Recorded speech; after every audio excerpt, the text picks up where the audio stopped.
观世释迦牟尼佛，南无观世音菩萨，南无大势至菩萨，南无阿弥陀佛。Respected Dharma Masters, fellow practitioners, and guests of this YouTube channel, Amitabha. This Dharma Talk, our temple cat is very vocal and ready to listen to the Dharma. Amitabha. Which brings me, before we get into the actual Dharma Talk, brings me to an interesting point. What should be our attitude as Buddhists when we encounter animals?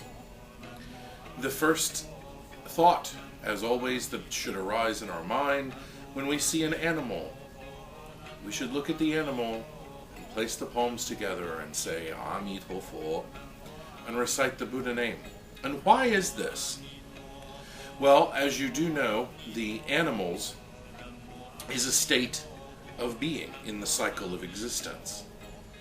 Some animals, the right causes were given for that animal to be in your presence at that moment. And to help their karma, to help them, you recite the Buddha name. And you can even recite the 3 refuges, the triple gems, to help them. So in this way, we are able to help beings that are in the animal realm. And possibly in their next birth, they will achieve a human body again and study the Dharma. So when you see an animal, you should always take a moment to stop. Amitabha, recite the Buddha name, which you should be reciting constantly in your mind. Amitabha, Amitabha, Amitabha, Amitabha. Very simple practice, but very, very deep and very profound to achieve single-mindedness in your being mindful of the Buddha. This is the first of a series of Dharma Talks where we will be going in depth into the larger sutra, the Infinite Life Sutra, and we will specifically be talking about Buddha Amitabha's vows. And we will talk about what those vows mean. If you don't have a copy of the Pure Land Sutras, the larger sutra, the smaller sutra, the meditation sutra, the discourse on Bodhisattva, Samantabhadra, and so on, I strongly suggest that you obtain copies of them. You can do this online for free, or you may purchase or request Dharma materials from various sources. And a lot of Dharma materials are provided free. You simply have to wait for the shipping. But we're going to delve directly into the first of Dharmakara Bodhisattva, the Bodhisattva who was to become Amitabha, who was to become the Amitabha Buddha. And in this part of the sutra, Dharmakara Bodhisattva is making vows to Buddha Lokeshvara Raja, his teacher, the world-honored one at that time. And Buddha Shakyamuni at the beginning of the sutra explains that many, many eons ago, in this such and such a time, there were these Buddhas, the last of which was Lokeshvara Raja. And then there was a bhikshu, a monk, who was a prince, Dharmakara Bodhisattva. And Dharmakara Bodhisattva is who is to become Buddha Amitabha. And we'll probably tackle 5 vows at a time, with the reading of the vow and then the explanation of the vow. And Dharmakara Bodhisattva is speaking to Buddha Lokeshvara Raja. O Bhagavat, if in that Buddha country of mine there should be either hell brute creation, which is birth as an animal, the realm of departed or hungry ghosts, or the body of asuras, then may I not obtain the highest perfect knowledge of Buddhahood. So you see in the very first vow, Amitabha Buddha, Dharmakara Bodhisattva, is stating that in his Buddha land, this whole cycle of birth and death and the stages of birth and death will be removed. There will be no asuras or heavenly beings. There will be no hungry ghosts, and there will be no animals and hell realms. So in this very first of the 48 vows that Dharmakara Bodhisattva made, right here we see that because of the supreme compassionate nature of a Bodhisattva and a Buddha, the first thought on Dharmakara Bodhisattva's mind was to completely eliminate the need for the cycle of birth and death.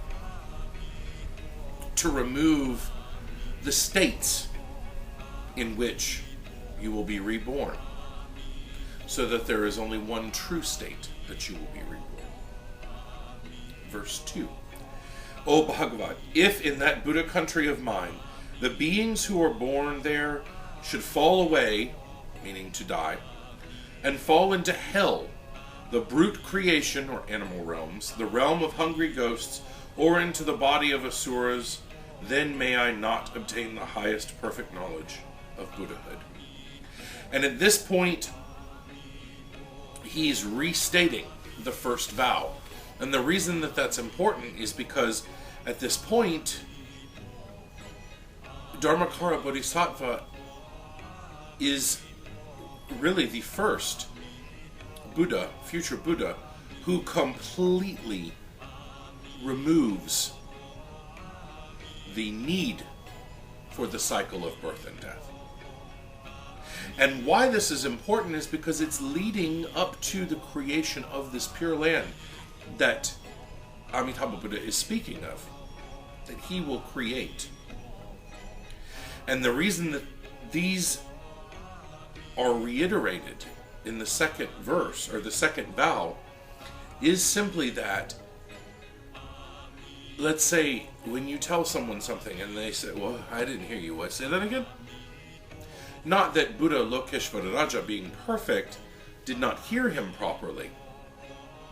Simply, Dharmakara Bodhisattva wanted to reiterate the fact that in my Buddha land, none of the states of existence that we must constantly be pulled back into, they won't even exist to be pulled back into. And why is that important? We will see in future vows. Vow 3.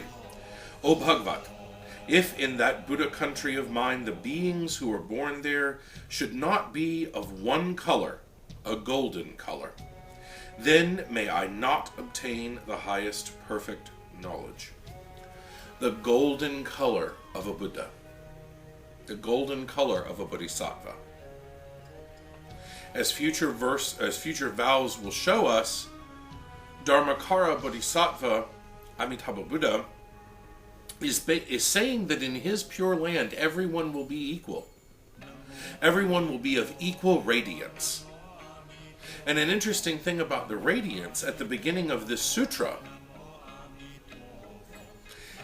it is noticed that the world-honored one, Buddha Shakyamuni, is at this time exuding a rare golden and beautiful color.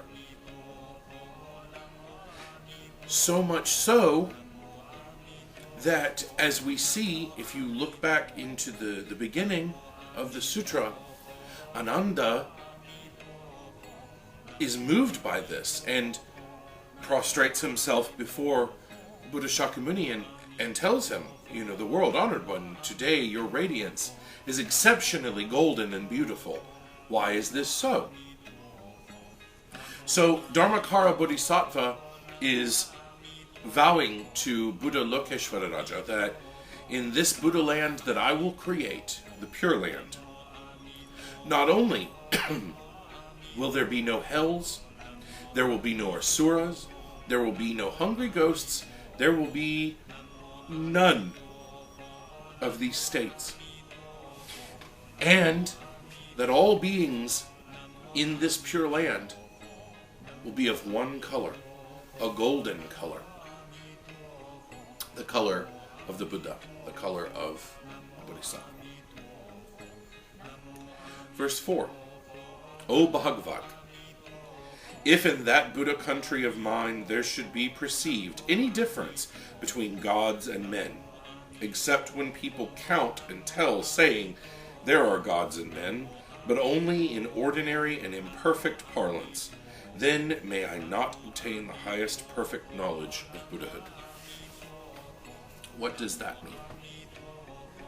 Meaning, as we've said, there will be no asuras, there will be no gods, there will be no heavenly beings, because all will be equal in the Pure Land. All will be students of Buddha Amitabha and the Bodhisattvas. And this except clause is basically saying, in the English it translates sort of odd, but it's basically saying that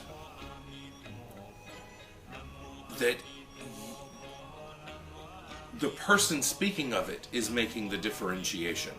These are gods and men, these are asuras, these are Buddhas and Bodhisattvas. Because again he says, in ordinary and imperfect parlance, meaning the common speech of everyday people. Because that's how we communicate. We are not fully awakened yet. And so we do not have the capacity to see everything at the same time the way that a Buddha or a Bodhisattva does. And this small Dharma talk will end with verse 5. O Bhagavat, if in that Buddha country of mine, the beings who are born there should not be possessed of the highest paramitas, of miraculous power and self-control, so that they could at least in the shortest moment of one thought step over 100,000 niyutas of kotis of Buddha countries, then may I not obtain the highest perfect knowledge of Buddhahood. What does that mean, especially to my Western disciples and students? Simply that because when you are in the state of non-retrogression, when you are reborn into the Pure Land on the lotus flower, and all of this Saha world is far removed, there are certain powers that you receive, not because of any merit or not to show off, because as a bodhisattva one does not show off. But the reason that this is important, why would Buddha Amitabha, as Dharmakara Bodhisattva, make a vow to say that those that are born in the Pure Land have the power, basically at will, to travel to innumerable Buddha lands throughout the 10 directions.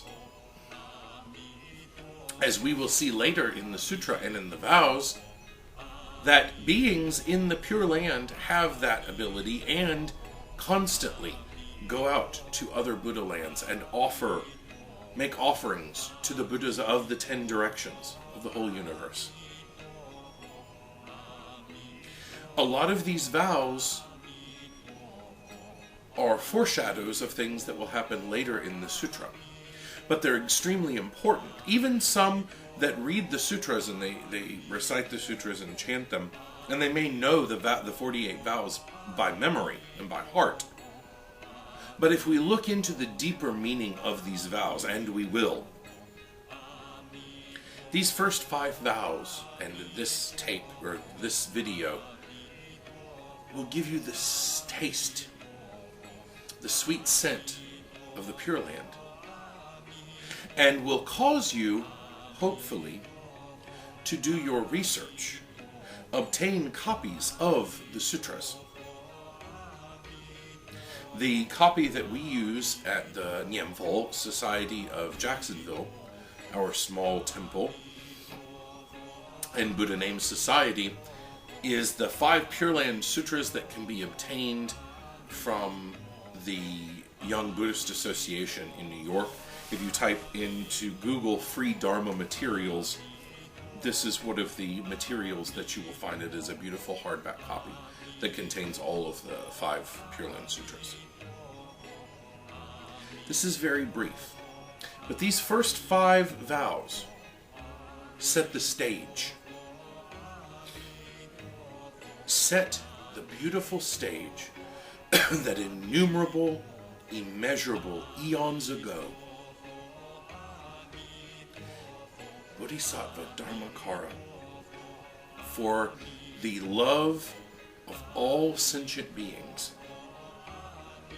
vowed to become a Buddha, vowed to make a special Pure Land that he wants everyone to be able to go to and perfect their enlightenment and become the Buddha yourself.